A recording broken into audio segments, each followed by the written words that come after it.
I've always been an avid camper, drawn to the solitude and peace that comes with immersing myself in nature. My latest trip was to a remote campsite, deep in the heart of the woods, where the only signs of civilization were the faint trails left by previous hikers.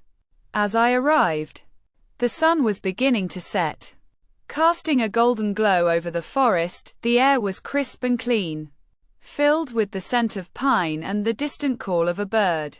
I quickly set up my tent and started a fire, watching as the flames danced and crackled, casting flickering shadows across the trees. As night began to fall, I settled in, feeling a sense of contentment wash over me. The stars were out, twinkling like diamonds in the sky, and the world seemed at peace. But as I drifted off to sleep, I was startled by a snapping twig. At first, I thought it was just a stray animal, but then I heard it again, the unmistakable sound of footsteps, crunching through the underbrush. My heart racing, I lay there, frozen, as the footsteps drew closer. Suddenly, a figure loomed over me, its presence making the air feel thick and heavy. I tried to scream, but my voice was caught in my throat. The figure didn't move or speak. It just stood there, watching me. I was paralyzed with fear, unable to move or look away. And then, just as suddenly as it had appeared, the figure vanished. I lay there, gasping for breath, wondering if I had really seen it at all.